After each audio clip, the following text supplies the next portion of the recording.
उत्तर प्रदेश की राजनीति में इन दिनों खाने और जाति को लेकर नई चर्चा चल रही है।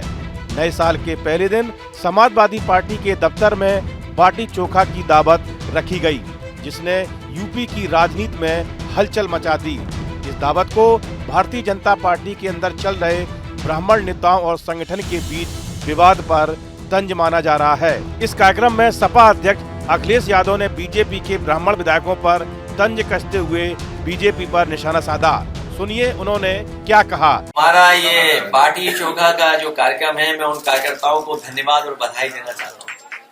हम सब लोग मिलकर के खाते पीते हैं। अभी तो वो विधायक बैठे बैठे खा रहे थे। अगर वो कहीं सरकार के खिलाफ खड़े हो गए तो क्या होगा? सरकार के खिलाफ वो खड़े हो गए तो सरकार का क्या होगा? इसीलिए तो मैं कह रहा हूँ कि वो विधायक अभी तो बाटी चोखा खा रहे थे बैठे बैठे। अगर वही विधायक खड़े हो गए सरकार के खिलाफ तो सरकार का क्या होगा? और इसलिए हम कार्यकर्ताओं को बधाई देंगे कि कार्यकर्ताओं ने एक बाटी चोखा का जो अच्छा कार्यक्रम किया। हम सब मिलकर के एक दूसरे के प्रति बहुत अच्छा व्यवहार है हमारे मिलजुल करके खाने का जो हमारा एक संस्कृति रही है, इसी तरह हम लोग एक दूसरे का सम्मान करते हैं। दरअसल हाल ही में भाजपा के कुछ ब्राह्मण विधायक और विधान पार्षद बाटी चोखा की एक दावत में शामिल हुए थे। इसके बाद पार्टी नेतृत्व ने उन्हें चेतावनी दी थी। इस मुद्दे पर सपा ने दावत रखकर भाजपा को घेरने की कोशिश की। सपा नेताओं का कहना है कि खाने पीने और मिलने जुलने पर जाति की पाबंदी गलत है। राजनीति के जानकार कहते हैं कि अखिलेश यादव ने इस दावत के जरिए दो बड़े संदेश दिए हैं। पहला, भाजपा से नाराज ब्राह्मण नेताओं को अपने पक्ष में लाने की कोशिश। दूसरा, पूर्वी यूपी की लोकप्रिय डिश बाटी चोखा के जरिए खुद को आम लोगों की संस्कृति से जुड़ा दिखाना। कुल मिलाकर बाटी चोखा अब सिर्फ खाना नहीं रह गया, बल्कि यूपी की राजनीति का नया मुद्दा बन गया है।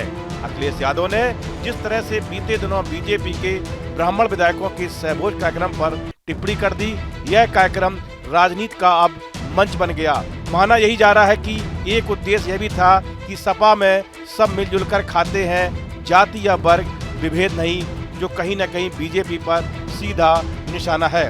दूसरी ओर सपा मुख्यालय में हुए इस आयोजन में बड़ी संख्या में सपा के सीनियर नेता भी पहुंचे थे, जिन्होंने अखिलेश यादव समेत अन्य कार्यकर्ताओं और नेताओं से मिलकर एक दूसरे को नए साल की शुभकामनाएं दी।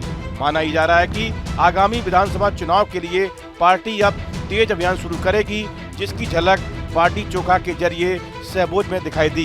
एक उद्देश्य यह भी था कि सपा में सब मिलजुल कर खाते हैं, जातीय वर्ग का कोई भेद नहीं है। इससे पहले अखिलेश यादव के चाचा शिवपाल यादव ने भी बीजेपी के ब्राह्मण विधायकों की बैठक पर तंज कसा था। उन्होंने कहा कि बीजेपी के लोग जातिवाद फैलाते हैं। अगर ब्राह्मण समाज के लोग अलग से बैठक कर रहे हैं तो हम ये कहेंगे कि सभी लोग हमारी समाजवादी पार्टी में आ जाएं, उन्हें पूरी तरह से सम्मान मिलेगा। दरअसल कुछ दिनों पहले लखनऊ में कुशीनगर से बीजेपी विधायक पीएन पाठक के आवास पर सहभोज के बहाने ब्राह्मण विधायकों ने बैठक की थी। इस बैठक में करीब 50 ब्राह्मण विधायकों के शामिल होने की खबरें थी।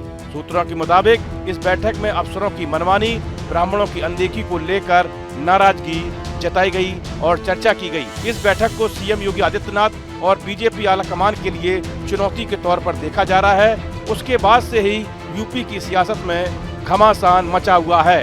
इस वीडियो में इतना ही। आप बने रहिए न्यूज नेशन के डिजिटल प्लेटफॉर्म के साथ। आपके मोबाइल पर तुरंत आएगी ब्रेकिंग न्यूज। स्क्रीन पर सबसे पहले दिखेगी बड़ी खबर। देश दुनिया की हर खबर एक जगह। अब आपके मोबाइल पर तुरंत फटाफट इंस्टॉल कीजिए न्यूज नेशन ऐप और रखिए खुद को अपडेट।